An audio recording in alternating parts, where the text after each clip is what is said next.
Greetings and welcome to another edition of the Red Pill Diaries. I'm your host, Rashid, and I'd like to thank you for joining me again and giving me a little bit of your time today. First off, I want to thank everybody who's contacted me privately and publicly about what's going on and how my show continues to get disconnected from Rumble and Odyssey, and also how uh, the algorithm here is blocking likes, unsubscribing people. I really appreciate your activeness in trying to inform me of what's going on. I'm well aware of that. Now, let's go into what's going on around the globe. You haven't heard from me on the air in a matter of a couple days, right?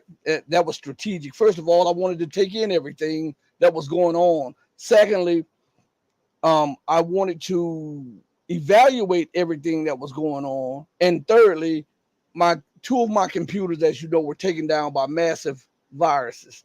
They were hit one time on the show, and then when we went off, they were hit again, and they were taken down. So, as I told you, I'm streaming on one of my main computers right now because of that.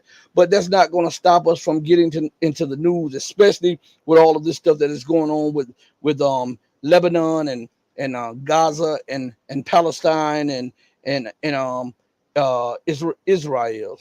Now, I want to now some of this stuff that I'm gonna say to you all is going to be some inconvenient truths, okay? But what I will tell you is that it is indisputable. What I have to say can be proven historically, all right?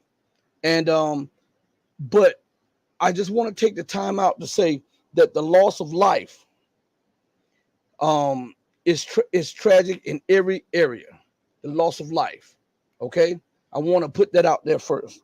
Now, there's so many things, there's so many caveats in this thing that we have to address so that the people can get the truth of what's going on, okay?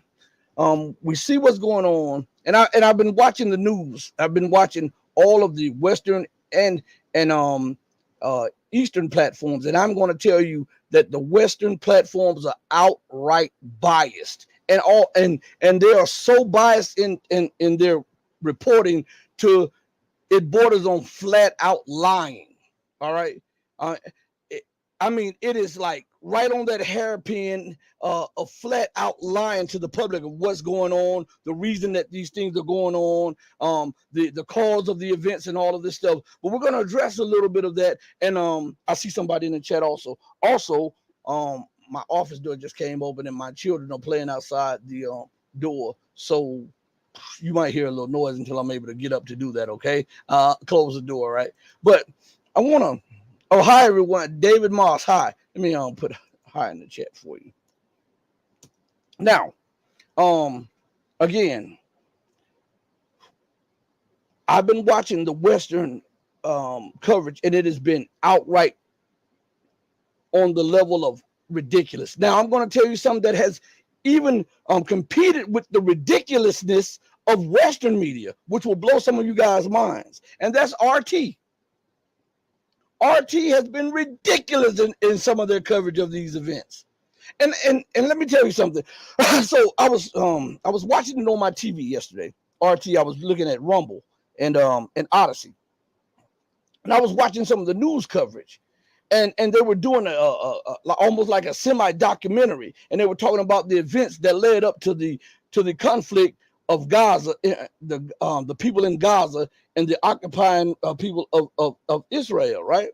And so in this thing, they connected to the Nazis. They are trying to tell you that the Muslims were recruited by Nazis. I'm not lying.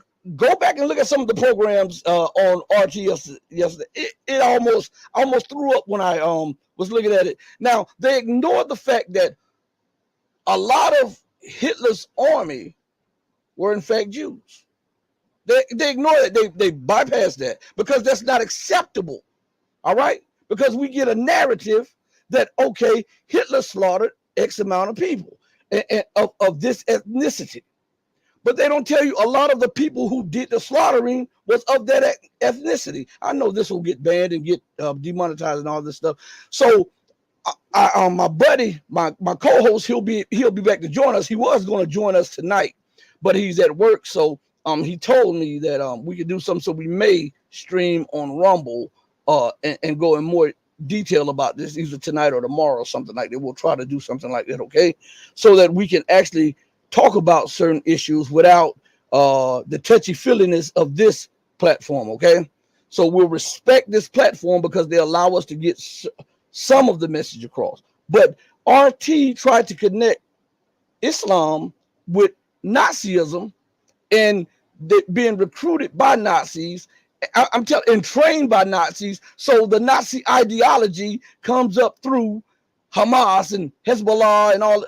I mean, it was almost outrageous when I couldn't sit there and watch that. I had to turn away because it was almost outrageous. And that came off of RT. Now, and I could be mistaken, but that's what I heard, and that's what I assumed as I was listening to it. Now, this event that is taking place, they say no one saw it. The Israelis never had any inkling of it was going to happen. The American intelligence agency missed it. Nobody knew that something big was going to happen. That's a lie.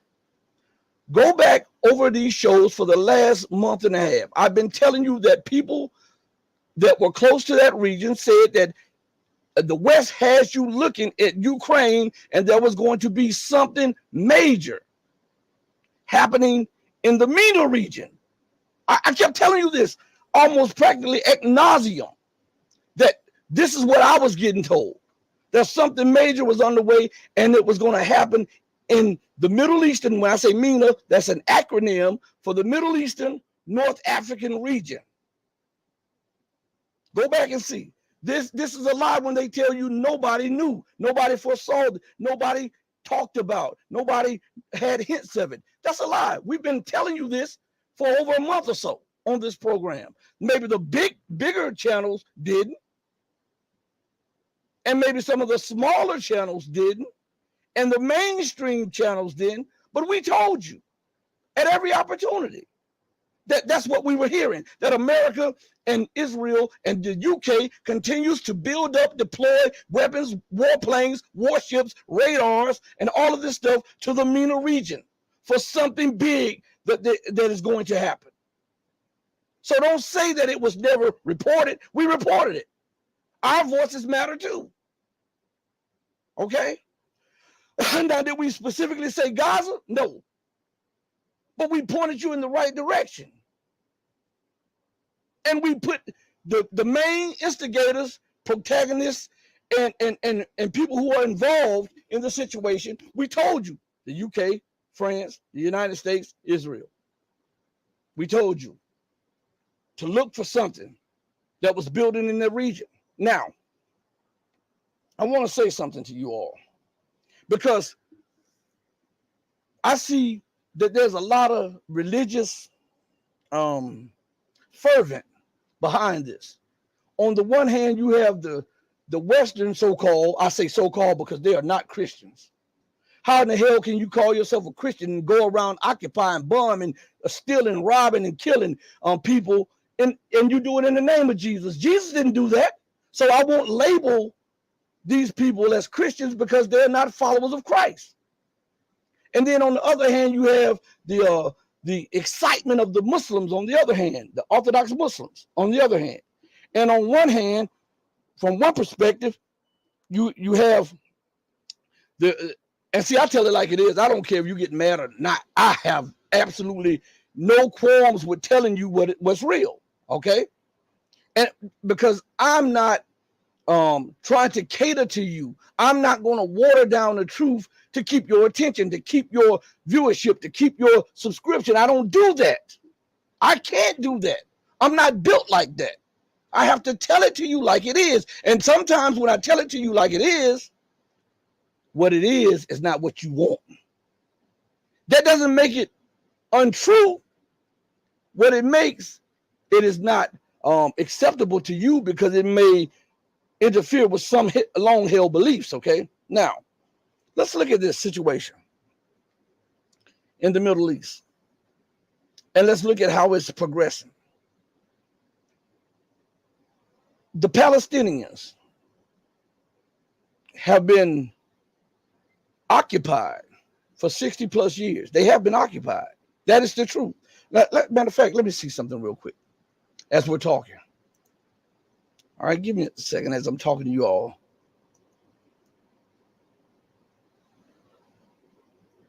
All right. All right.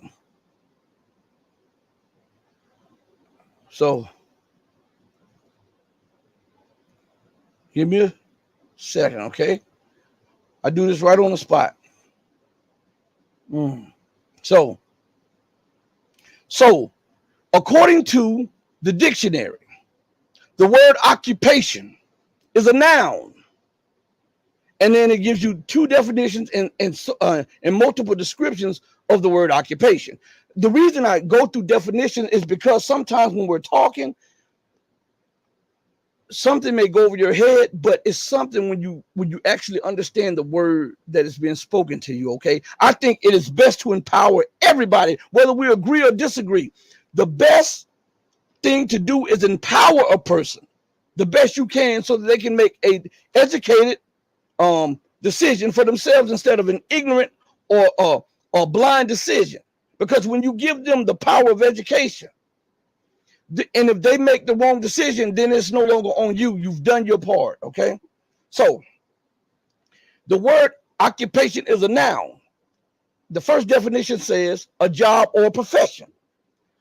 Similar, job, day job, profession, work, line of business. Now, here comes the kicker. The second definition of it says the action, state, or period of occupying or being occupied by military force. Now, will anyone, all right, shout out to UK, shout out to the UK. Will anybody deny that Palestine has been occupied for 50 or 60 plus years? So that's not in dispute, right? We're not. And listen, I'm getting to a point because I want to show you some, because of the slantedness of the Western media and the and RT.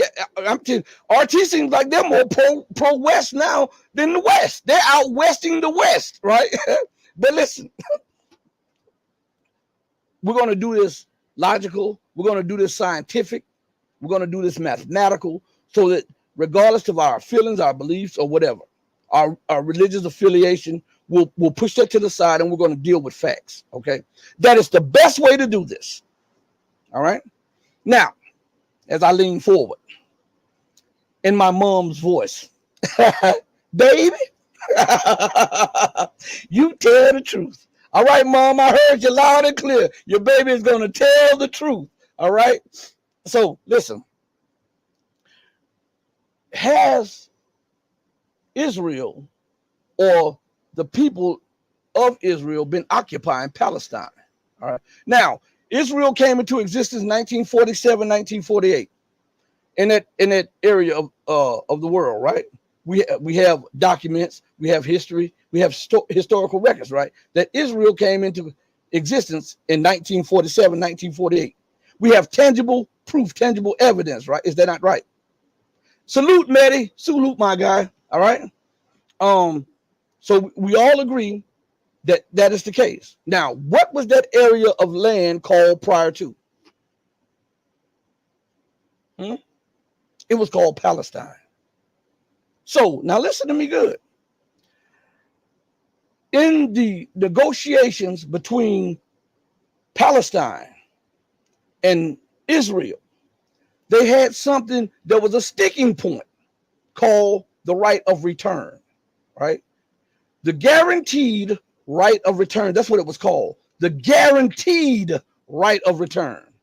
This was the sticking point. Israel didn't want to do it because they said that if the original inhabitants returned, here we go, an acknowledgement that those there weren't the original inhabitants. If the original inhabitants returned, they would overflow Israel and turn it from its Jewishness back to a Palestinian ethnicity, according to what we have on record, okay? I'm not offering you my opinion. I'm offering you what is written, okay? I'm not offering you my religious view. I'm offering you what is written. I'm offering you what is historical. what we can touch, see, smell, hear, taste, is there.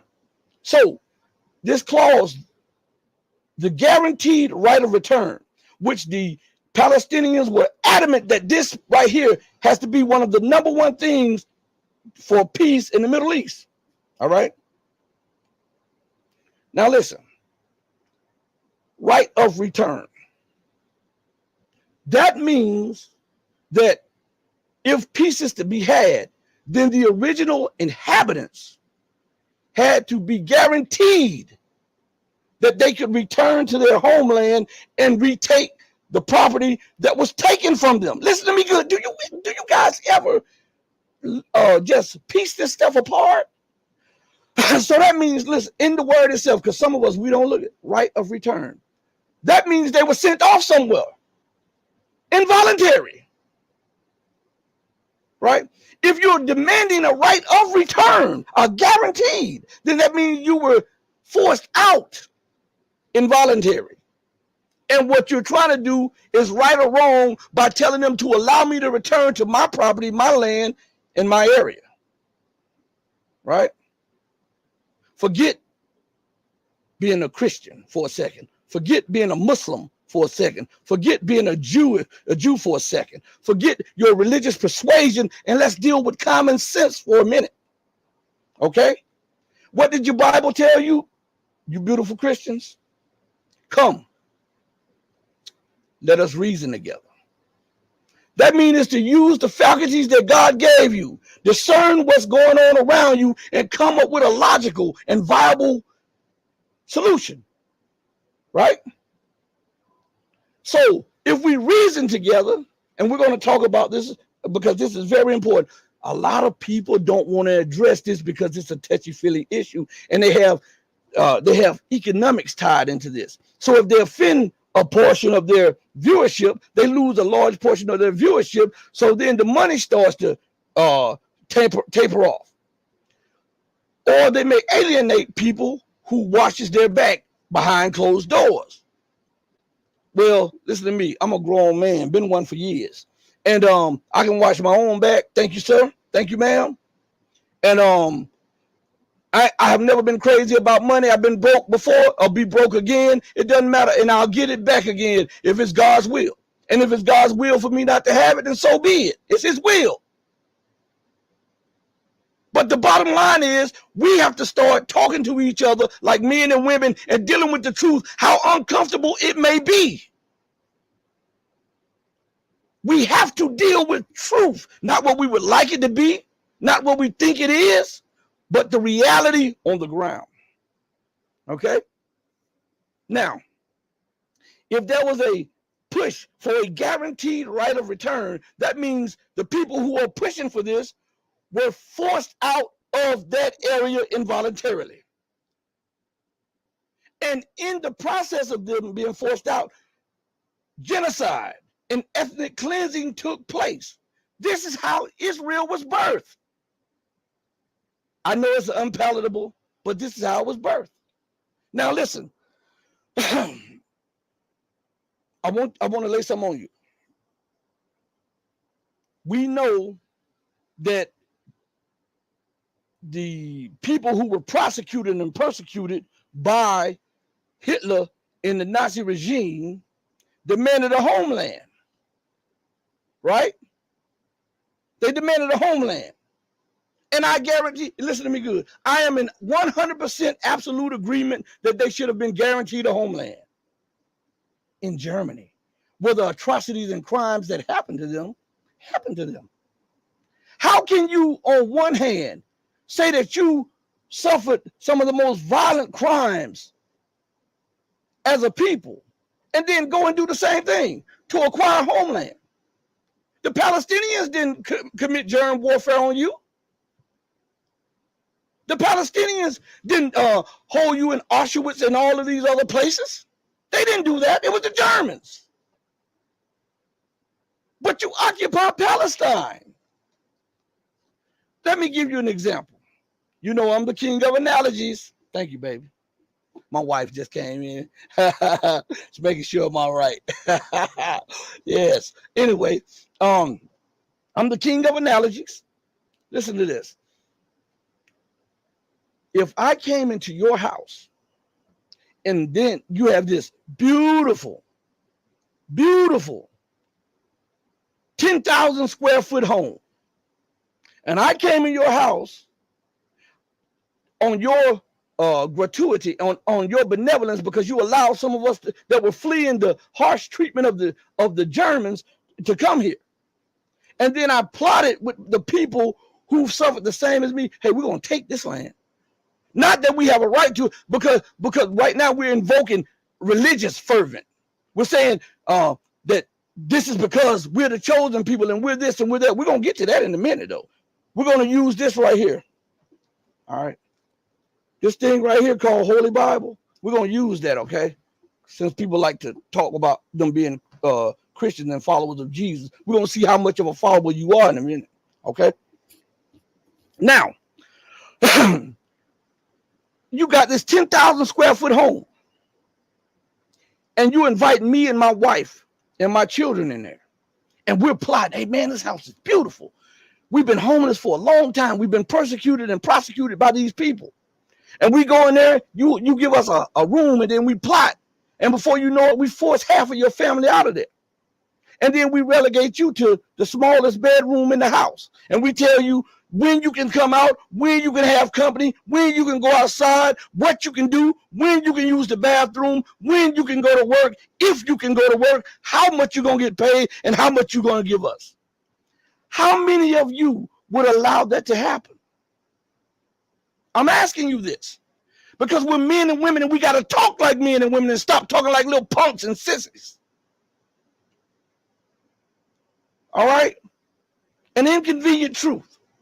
I'm your brother. I love you. See, I noticed that I used to get mad, like as a little child. My mom would be talking harsh to me, not vulgar, be talking harsh to me and chewing me out. And I'm saying to myself, why is she doing? And then later on, it made sense why she did it. But in the moment, I was mad and heated because she was getting on me. And I didn't want that. My ego wouldn't take that. I was bruised. My ego was bruised. And my backside was too sometimes. I'm just keeping it real. Hey, I'm a real guy. And I'm just telling you the truth, okay? And if I offend any of you, listen to me good. I'm not doing this for religious reasons. I'm not doing this for any monetary reasons. I'm not doing this to try to show you that I have this knowledge or this understanding or this, and this. I'm doing this out of love, okay? Like my mom did for me. And I talk to her every day, and sometimes I say, Mom, you know, when you used to do this, we would get mad at you, and we would do this, and we would do that. And now I understand why you did what you did, you know, why you did what you did. But at the time, I couldn't. She could see further down the wheel of time than I could. And every day, I celebrate my mom because she showed me so much, sacrificed so much. Because my pops passed away when I was a young guy. And by the way, rest in peace, Pops. His birthday was October the 4th. Rest in peace, Pops. I was supposed to do a show and say rest in peace, Pops, and celebrate your life, okay? I apologize I didn't get a chance to do it, but I love you. I'm going to love you forever, all right, Pops? But check this out. So I relegate you, and thank you, Maddie. Preach. Let us be men again. See, that's what I'm saying. With this sissified environment, and this gender neutral environment, men don't know how to be men. Women don't know how to be women. So all of this confusion, we're stepping on eggshells when we should be just talking to people, looking you in your eye, talking to people the way. Listen, not trying to take advantage of you, but talking to you. So listen, Joel, shout out to Joel in the building. So I relegate you to the smallest bed. As a matter of fact, not even the bedroom. I'm giving you the basement, but not the entire basement. I'm giving you where we store not the food, but all the equipment and stuff. You and your family go stay up in there. And for 70 years, 60, 70 years, I do that to you. And every day I'm killing a family member of yours. Right? And every day, my treatment of you become more harsh, more violent, more vitriol. I have more vitriol against you, as if you gassed me, as if you did those things to me that the Germans did. Do you know hostility builds up, anger builds up, resentment builds up, and it builds up so much. Scientists have said this. Listen to me good. So for some of you who don't know this, and you can look this up, environment shapes a person sometimes just as much as the genes that are passed down from family to family. Sometimes environment can shape the genetic makeup of you just as much as your bloodline. So I'm being abused, misused, treated as not a second, third, or fourth class citizen, but I'm treated as less than a dog, which in America, I know how that is. When you get out your car and somebody locks the door, and you had no interest or even thought about them, and the first thing you think about is that you just heard the door lock. They look at you like you're going to rob them, and you were saying to yourself, hell, I got more money than you. But I know the feeling of that. This is why it's passionate. It's not religious. It's a passionate plea to you all to listen. So after 10 years, after 20 years, I'm killing 2, 3, 4, 5 of your people a day. I'm locking up those who are not being killed. Matter of fact, hold on, MZ. I got to put this up on the screen. Jews are emulating the Nazis. They were not traumatized. They simply learned. So we'll put that on the screen. Now listen.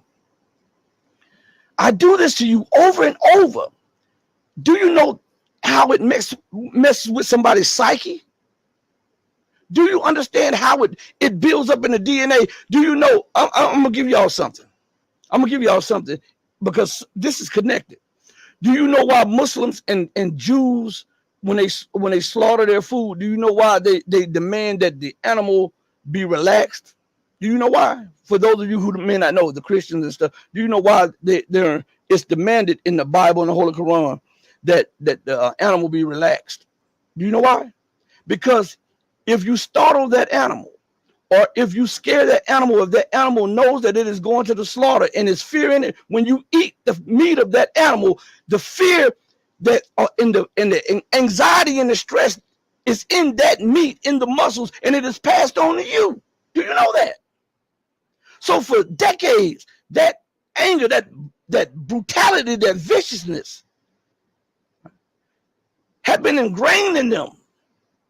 Pressure does what? What do they say? Pressure bursts pipes, right?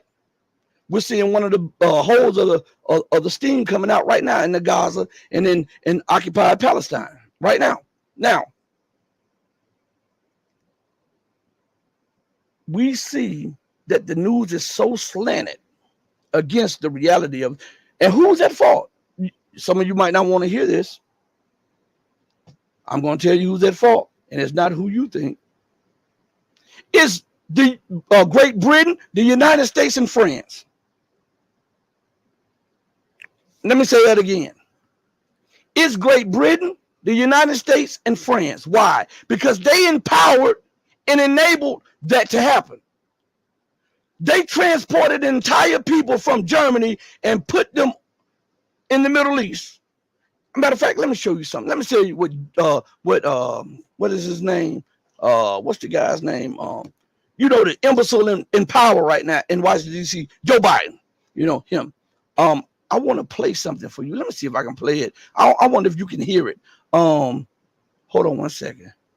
I'm going to try to play it for you guys. I'm gonna take off my headphones and let's see if I can just share it on the screen real quick.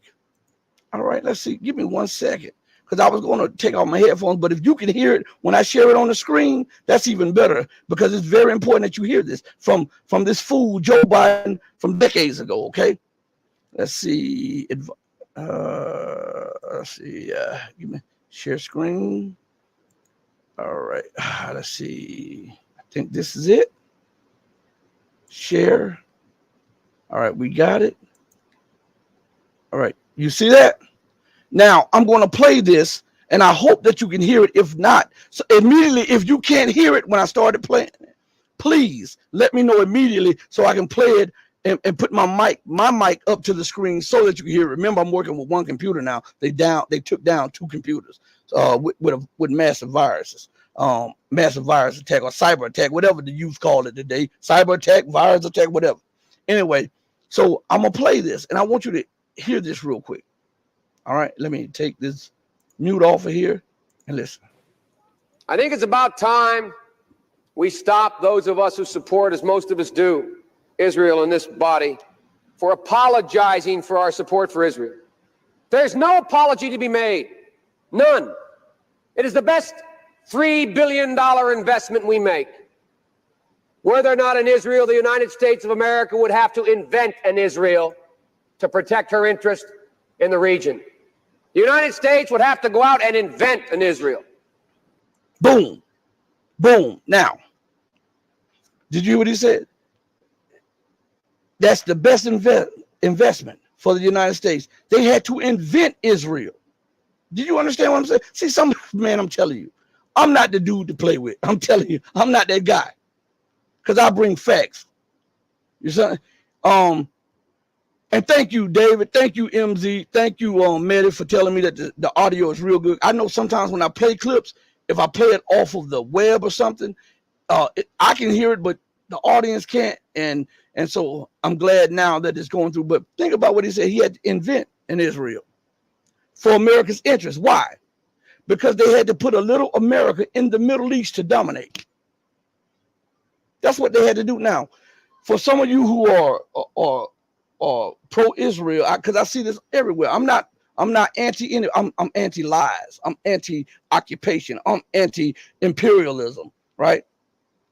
I'm pro-truth. And if being pro-truth means that I'm anti this, hey, it is what it is. It is what it is. I can handle that. That's a badge I'll take. Okay, I'll take that because I'm a man and I can stand on my own. Been doing it for years. Okay, I want you to understand something. I'm not against anybody. I'm against the lies that are being told by mostly everybody. And nobody wants to touch these things. I was listening to a couple major shows earlier today to see if anybody would just dive into this a little bit more. Almost every alternative news channel, these are the ones that you're supposed to get your news from, right? They were treating this issue with kid gloves. And every now and then they would acknowledge Israel did a little wrong, the Palestinian did wrong. Then they would harp on the Palestinians or whatever. But they were scared to address this because they're scared of deplatforming or scared that the money might dry up. Stop this and be men. Be women. And you may lose in a short run, but long-term gains are unimaginable when you stick with the truth. Okay? Stop this self-aggrandizement and this instant gratification stuff. It's crazy. These people won't be men, but they want you to listen to them and watch them and give them money. Man, stop this crap. Anyway, I'm telling you, I get mad about this because they're fleecing the people. They don't want to talk on the issues that need to be addressed. How in the hell can you come to a solution if you refuse to address the issues, the underlying issues that matter? So, again, did I lie? Israel has a complaint with Germany because the Germans gassed them. The Germans did this. The Germans did that. And they say they needed a homeland. And I agree with them, they need a homeland. But the homeland should have been in Germany because Germany owed them, not the Palestinians. Do you understand? So if I agree that they needed a homeland, and I agree with their point that the Germans did them wrong, you can't call me anti-Semitic. You can't call me hating Jews. I'm in agreement with them. I'm just not in agreement with them when they go and do the same to the people who are being nice to them and allowing some of their family to flee there. and then they occupy, and then mistreat, abuse, misuse, kill, and imprison the very people and their descendants who gave them refuge. How is that just? How is that right? And for you so-called, so I notice I always say so-called Christians, we stand with Israel. Oh, because the Bible and the fascists in power in Tel Aviv, they eat that up because they know you're a fool and don't know nothing. And so they use your ignorance to their advantage. So they can go and kill and bomb people and say, oh, we're bombing terrorists. Now, I want you to understand something. Before this event took place, every day, listen to me good, every day, Israel was bombing Syria, flying, violating Lebanese airspace, bombing and killing and locking up Palestinians every single day. Paris, France didn't light up the Eiffel Tower and Palestinian national flag, did it? The European Union did not get on Twitter, all of their delegation, and say we stand with the Palestinians, did it? Hell no. You know what they did? They gave more funding and more arms to Israel. Huh? That's what they did. So how can we have any honest broker when the brokers are liars, thieves, backhanded, backstabbers, and occupiers themselves? Because they don't have a leg to stand on. The UK is still occupying the Malvinas Islands, still occupying islands in the Pacific, still occupying areas of Africa. France is doing the same. The United States is doing the same. So how can they be honest broker when they've been dishonest with everybody? And we see that in the news. Nobody wants to talk about it. I know this might be the one that gets me suspended off there, but I have not advocated violence against anybody. Matter of fact, I'm advocating the truth to prevent violence. Okay? Because if you embrace the truth and you tell the truth, you can stymie violence. You can stymie ignorance, because a lot of violence comes out of the ignorance of the people. Now, for these so-called Christian Zionists in America who says the Jews are the chosen people. Israel is a divine land for the Jews. And they discount everybody else as second-class citizens to that. Maybe you need to go and read Genesis again. Huh? And I'm going to give you a starting point. Go to Genesis, read chapter 26, 27, and 28. Those will be your starting points. And since time is of the essence and it's limited because of what is going on, I'm going to give you a short rundown of what that is. Okay? And before I do that, I'm going to preface it with an analogy from the king of analogies. All right? Now, Medi. What if Joel is on his way to reward you? And Joel has this basket and this cart full of gold and treasury bonds and everything else. And he says, you know what, Medi has been a friend for me for the longest, and I'm going to give him this to show him. I'm going to bless him with this. And I get word, hey man, it's a shipment of gold and silver and all of this stuff that Medi is sending to Joel. That Joel is sending to Medi. Right? Now,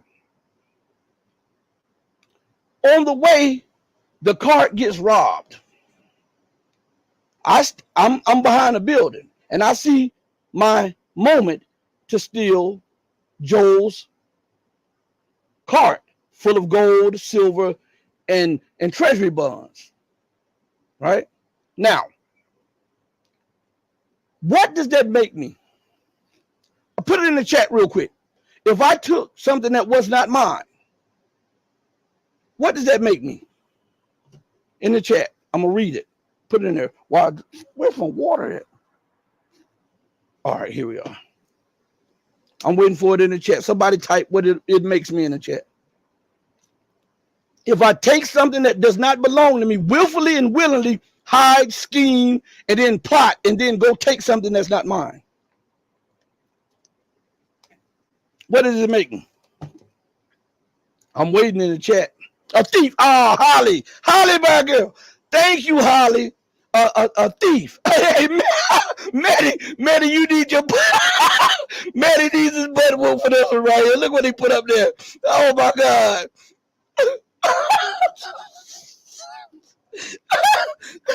Oh my God, that was a good one, Maddie. Anyway, MZ, a criminal. All right. Bush 1G said, hey, what's up? What's up to you? Shout out to you and thank you for joining the discussion. Now, so we got that established. Joel is sending a shipment of gold and silver and treasury bonds to Maddie. I get wind of it and then I plot to steal it. And I take it. And then when I catch Maddie, when I catch Joel about to deliver it to Maddie, Maddie tells me, hey, listen, man, this is not meant for you. This is meant for Joel. Joel said, this is meant for Maddie. And I say, nope. You got to give me that. And then you tell me, man, I got like 30 minutes to get back to the airport. I'm going to miss my flight. And I said, I'll let you get back to the airport, but you got to give me that money. Right? What does that make? A thief, right? A con artist, right? And that makes me an enemy to not only Joel, but also the person who the gifts was for, right? Maddie. All right. So we have established that. So let's go to your book here, the Bible. Because these people I think they don't even read this stuff. They just say whatever was passed down to them. They don't take time to analyze this stuff. Okay. So we've established that I've taken something that does not belong to me. And that is how I became rich. And that is how I became powerful, because I took the gold and the silver and the treasury bonds that went from $1. 10 years later, they're worth $10,000. And Maddie is broke and poor. But those bonds were meant for him. So now let's go to your Bible. Do you remember in your Genesis, chapter 26, 27, 28, and along that line, that God sent the angel, right, to bestow blessings upon Esau? Is that right? I'm asking you all. Because I have to deal with every level so that people don't come at me. I've dealt with the historical part of Palestine and all this stuff. And we're going to talk more of this together, but we've got to deal with the religious part to shut some of these kooks up, okay? And nullify their argument that they're supposed to support genocide and crimes against humanity, even though the whole world is screaming against it. Remember, God sent an angel, an ambassador, an emissary to Esau, right? Jacob got wind of it, didn't he? What did Jacob do? Talk to me. Talk to me. Jacob jacked, what on street terms, he jacked the angel. He was lying and waiting. And when the angel came, he jacked the angel and he stole Esau's blessing. Right? Is that not right? See, I told you there's going to be some inconvenient truths for you today as we talk about the outbreak of war in Palestine and in the MENA region. Jacob jacked the angel of God and stole the blessing that God sent to Esau. So now look what that does. Not only did he jack the angel of God, in one instance, he became the enemy of God, the enemy of the angel, and the enemy of Esau. Because when you steal from the angel, you also stole from the person that sent the angel. Is that not right? And you stole from the person that was supposed to be on the receiving end of the blessings of the God who sent the angel. Is that not right? So the angel said, I got to leave. And I'm paraphrasing. I got to leave. It's just about daybreak. And Jacob said what? I'm going to hold you. I'm going to hold you. I'm going to hold you. The angel said, let me go. Jacob said what? Not till you bless me.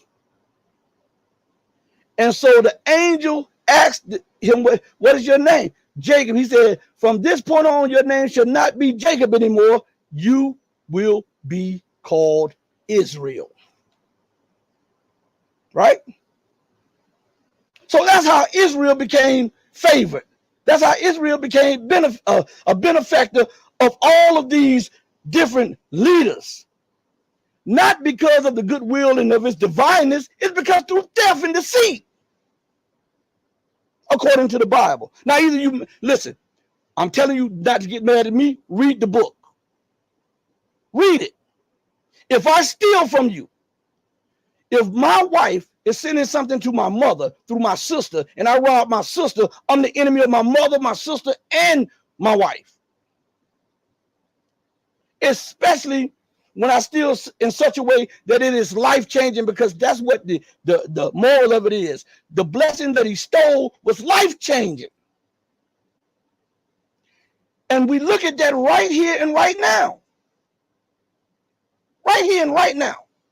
So you hear these kooks in Washington, we stand with Israel regardless. We will give Israel this, because America needs Israel there. Because it's a mini America.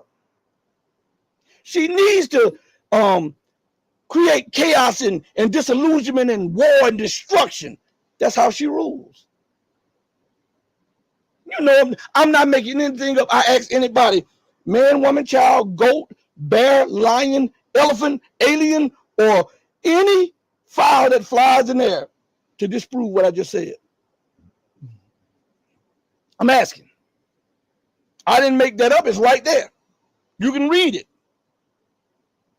So this right here, in and of itself, oh, Meta, you're a G, man. Oh, man. Oh, Meta is something else. Meta is more, oh, man. Meta is real good. So this in itself is at the core of that. When you believe that you're exceptional, remember that mind state of the exceptional one, the same one that permeates from the elite of America, and it trickles down to the very core of the American populace that we are. That's the same mind that Nebuchadnezzar and Belshazzar had. Look at what my hands have wrought. No matter what I've done wrong, I rule, I'm more powerful, I'm stronger, I have more wealth, so you're going to bow to me at all costs. I don't care. And then what they do, they redirect the blame. I victimize you, and when you lash out, the victim becomes the aggressor. That's American and British playbook 101. That's colonial playbook 101.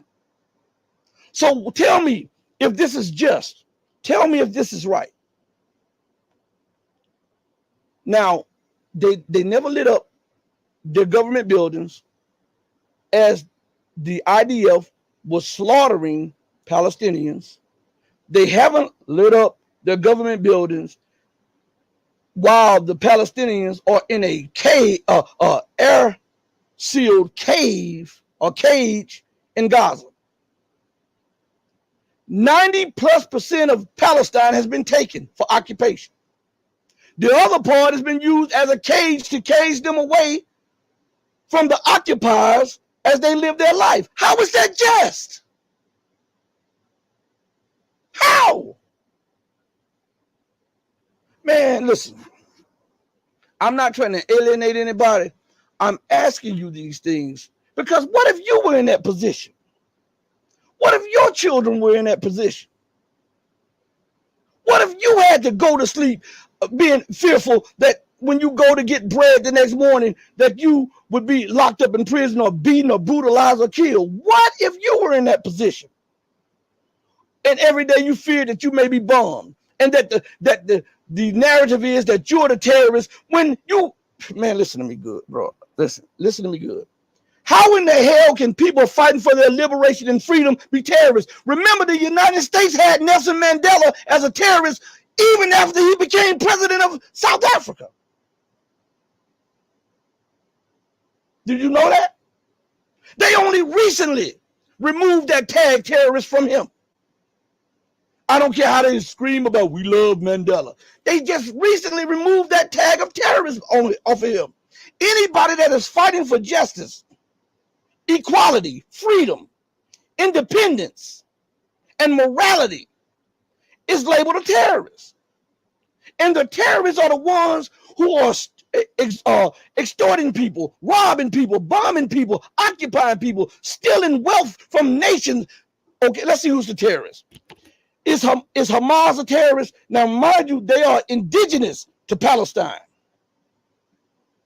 Or is America a terrorist in Syria? Because they are occupying 1/3 of Syria without the approval of the United Nations Security Council or the UN General Assembly, or at the invitation of the legitimate Syrian authorities. And not only are they occupying 1/3 of Syria, they're stealing the wheat, the corn, the oil, and the gas from there. And they have an incubator of terrorism going on up there. So on the one hand, when the Palestinians have had enough and want to fight back, they want to lash out and they want to say, enough is enough. I'd rather die on my feet than live on my knees again. They're the terrorists. And America goes 5,000 miles away and plants a base illegally in somebody's land, and then says, I'm going to cordon off all of this area as a no-fly zone. And then when you shell that area, America bombs you back and says, we have the right to self-defense. Make that make sense. Make it make sense.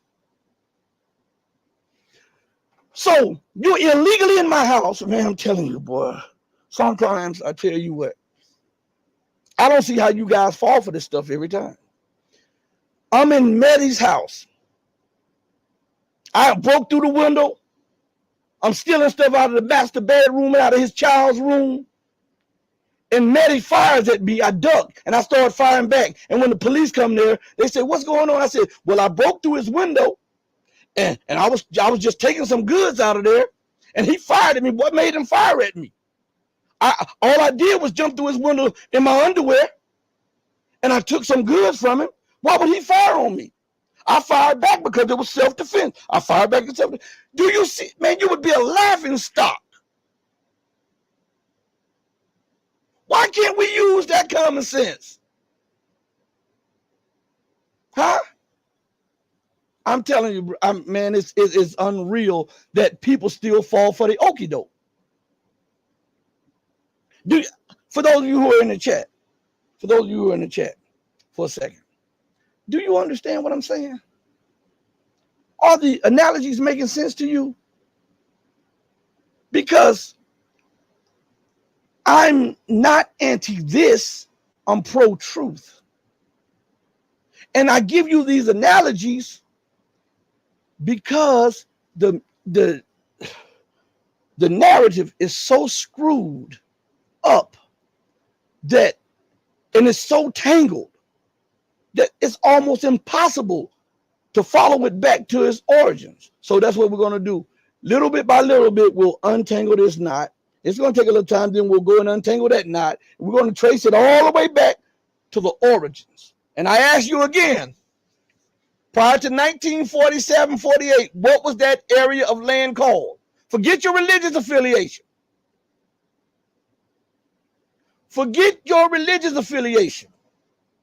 What was that land called? Palestine.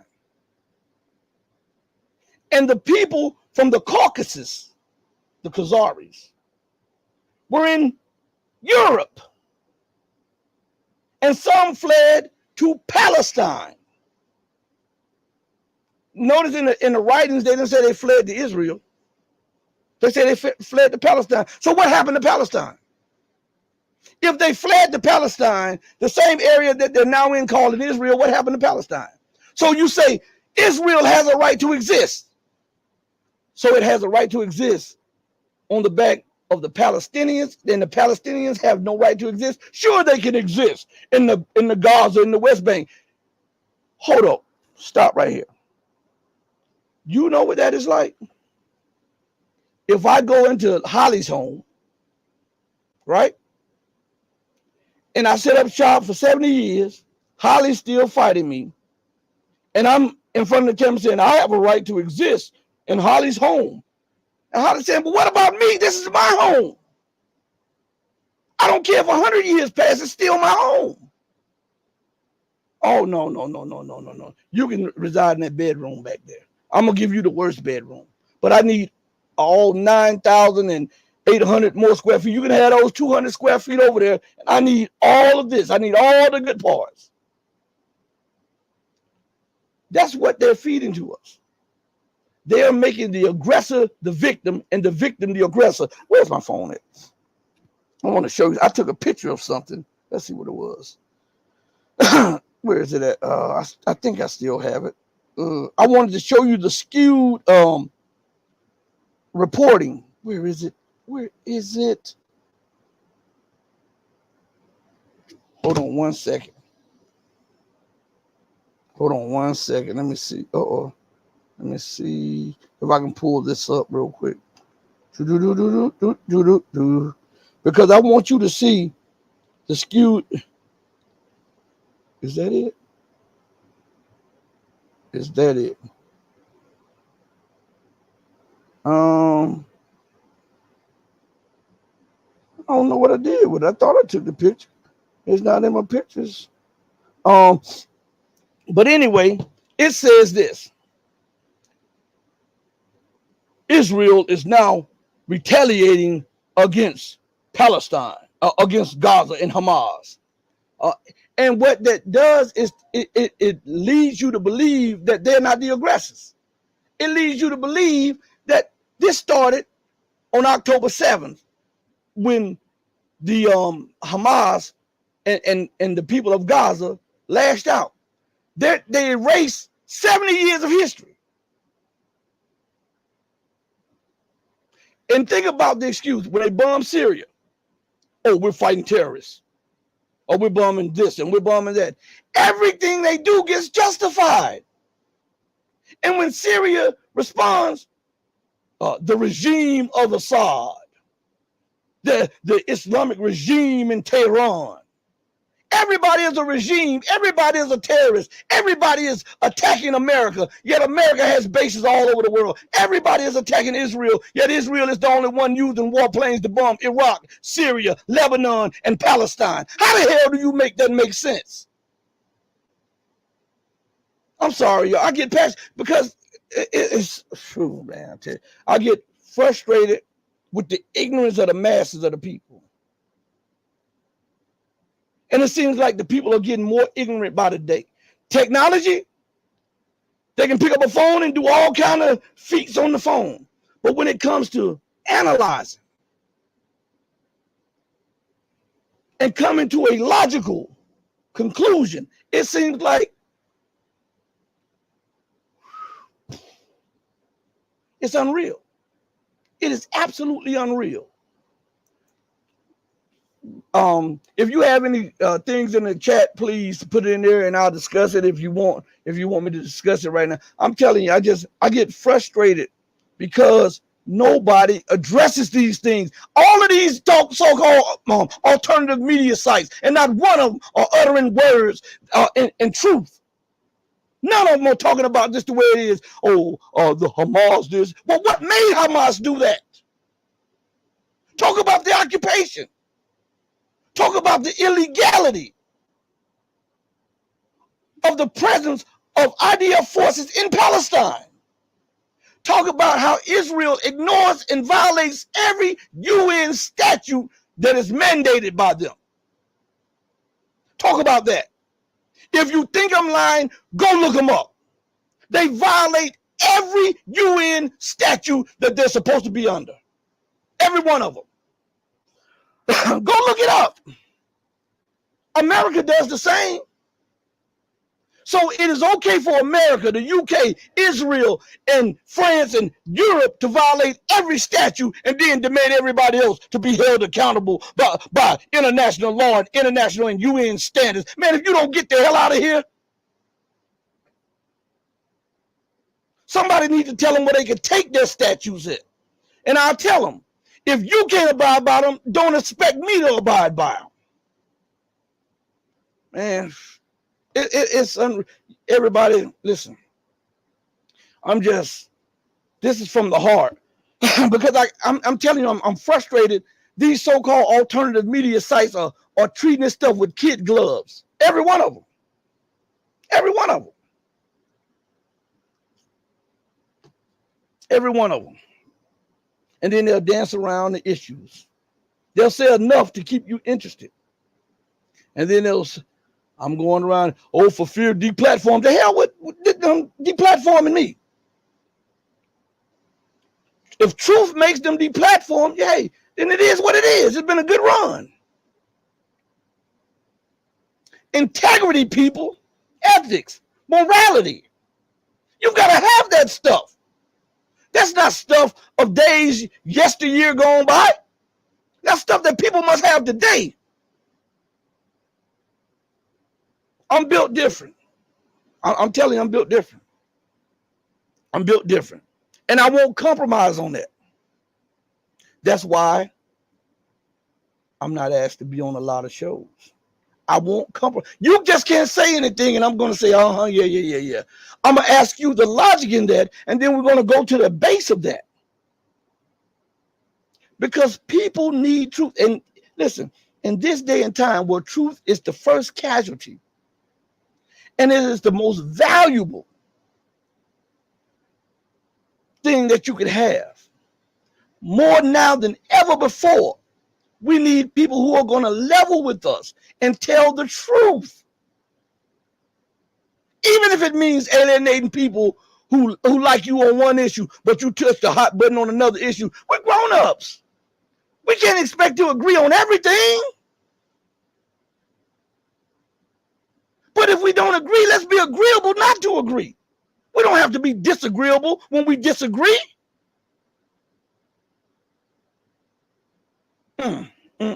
These people are something else. So, you heard my rant. That's from the heart, everybody. I'm telling you, I get mad about this stuff because nobody talks about it. And I'm saying to myself, how are these people having 1 and 2 and 300,000 subscribers and they dance around the core issues? Or they say what's expedient or what might get them some followers.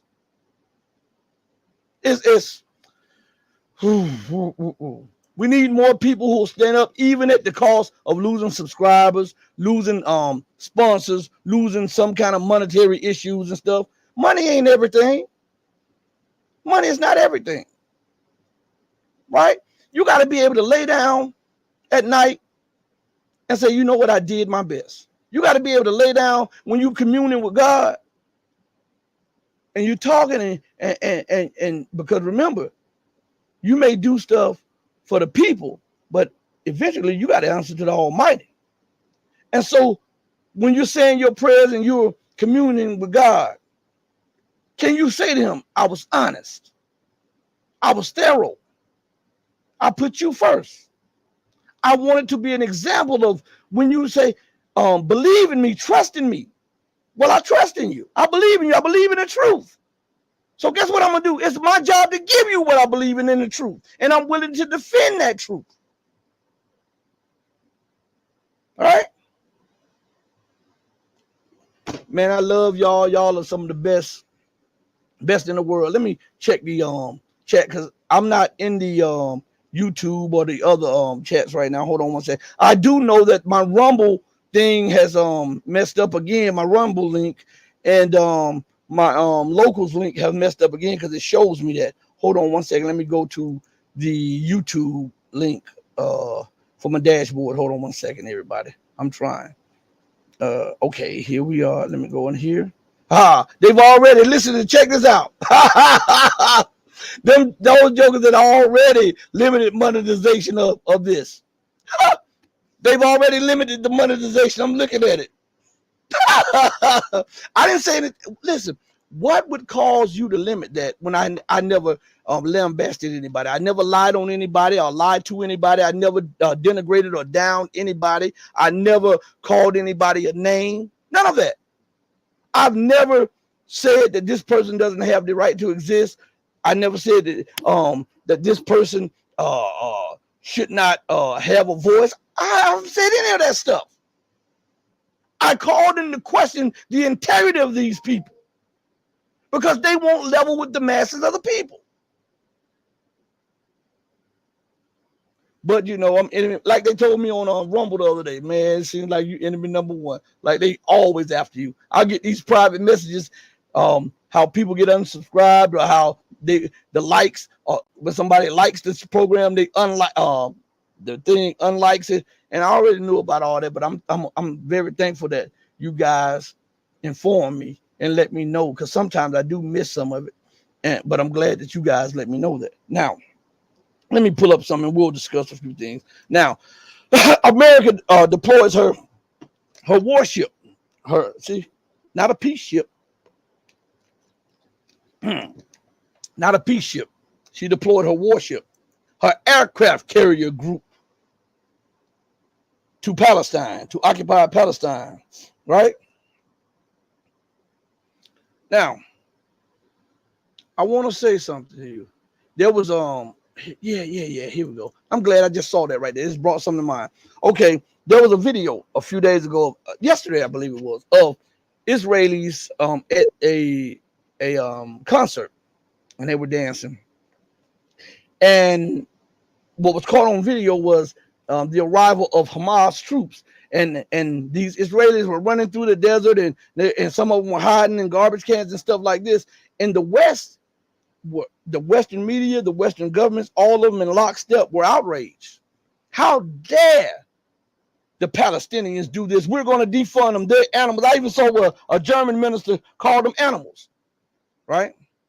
Why didn't they say that prior to that, a few days before that, when the Israelis were herding Palestinians up, shooting them with rubber bullets, beating them with clubs, and then dragging them through the streets of Palestine and then locking them up? Why? Why is it only an outrage on that? And now America sends warships to the Mediterranean. Again, I'm going to repeat that. America sends warships. She says she's an honest broker. And yet at the same time, they have guaranteed and openly stated that they will deploy warplanes and warships and give everything at their disposal to Israel. But they're honest brokers. Is that honest broker? Is that how honest brokers work? That is almost like me going to my wife. You got a beef with my wife, and I'm saying, listen, I'm going to be an honest broker. And while I'm trying to be an honest broker, I'm setting you up, calling my nieces and nephews and my sons around you. We setting you up, and then I'm passing my wife a gun and a knife, so as soon as you get close enough, she can jab you and then shoot you. How honest is that? You wouldn't like if I brokered that. But you still want us to think that you are honest and that you're going to broker peace? How can you broker peace and you have warships? It is never, as the West says, it is never acceptable to see so many people die. That's what they said when the events escalated in Palestine. And they didn't utter a word when Israel was razing buildings full of civilians in Gaza. You can look at it.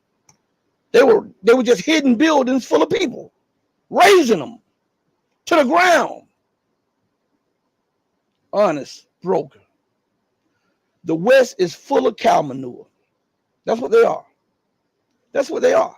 They're hypocrites. And listen, do you not see that all of this has something to do with the breaking of American power? Do you not understand all of this is a byproduct of colonialism, exceptionalism, racism, and fascism? Do you not know that? All of this is a stew courtesy of Western intransigence. That's what this is. I used to always say, and I continue to say, do you believe that this madness of bombing, robbing, occupying, stealing, and looking down on people can go on in perpetuity? There has to be a cutoff point. And if, again, I'm going to reiterate, if there's a God, and there is, and he's a God of justice, and he is, and he said, and he laid at the very base of creation, that what goes around comes around. And we know that is a true law because science bears it witness. Any reaction, according to science, it says, is met with an equal or greater reaction, right?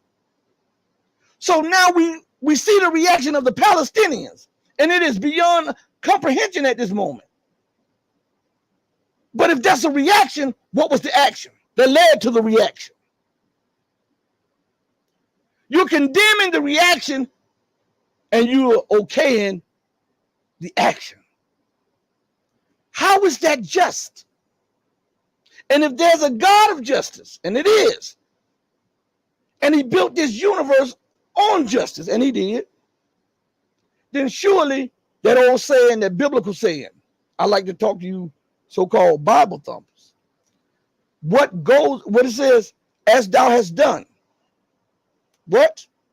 So shall it be done unto thee. It's an outrage when it's being done back unto thee. But as long as you're doing the doing, it's a marvelous work, right? Man, y'all got to stop this. You got to stop this. It's absolutely insane. And the more I talk about this, the more each and every one of y'all see the insanity of Western politics, Western life, Western economies, Western leaders. These people are inept, arrogant fools. They're megalomaniacs, sociopaths, I might add, who are hell-bent on making and molding everybody into their image and into their likeness at the cost of global security and peace, while always trumpeting, we need global peace, global security. And at every turn, they do everything policy-wise, military-wise, economic-wise, trade-wise, to upend the peace of nations, the peace of governments, and the peace of the world. Nobody's falling for the okie dokie anymore. Your time is up. America, as the global hegemon, your time is up. The garden. Joseph, hey Joseph, you need to holler at me for a second. Joseph Burrell, your time is up. And these are the pains, what we're looking at, these are the labor pains of a new world. You know, when a woman gives birth, when she's about to bring life in, she goes through travail, she goes through unbelievable pain. Pain that if you look to the side, you're like, whoa, because I've done that before. Standing in the delivery room, I was like, oh, no. The doctor was like, come over here. No. My doctor, come on over here. No, I'm over here. That big, strong man turned into a little kid. I was like, no. Well, what we're watching is the labor pains of a new world. And the old world that is dying out is fighting like hell and fighting like mad to try to maintain their rule through policy initiatives, through war, through destabilization, through color revolution, through sanctions, through all of that. They're doing everything they can to halt the birth of a new world. And lying and deceiving and all of that stuff won't yet stop it. This is an unstoppable motion. God has ordained this. And remember, as we go out of here, listen, we're going to have another show tomorrow. I'm going to cut it short today. I just wanted to address this part because nobody had heard from me in a couple of days. And it's not because I didn't want to get on. It's because of the constant attacks on the computers. And then I was also watching all of the shows to see if anybody had the cojones, the testicular fortitude, to just address what I was saying, to say something similar to this. And no, they didn't. You know, they still had their little boy underoos on. And it's cool. Everybody's not built like that. But sometimes you're going to have to grow you a pair. You're going to have to, if you say that you're alternative media and you want to get the truth out to people, you're going to have to grow you a pair of cojones. And you're going to have to tell the truth regardless to whom or what. Stop fleecing these people and tell these people the truth. They deserve it. And more so, you deserve to tell the truth, because when you tell the truth, truth does something to you. It illuminates you. It strengthens you. It empowers you. And it elevates you to levels that you have never, ever seen before. On that note, I go out the same way I came in, with love in my heart for each and every one of you who love the truth, but know that the love that I have for you will always compel in comparison to the love that my God, the divine supreme being, has for you. Until we next speak again, stay strong, stay true, but above all things, stay righteous. Hey, mama, your baby boy loves you more than life. I hope that I've done justice by the way you've taught me, because I love you, baby. I'm out of here, everybody. Deuces. Peace.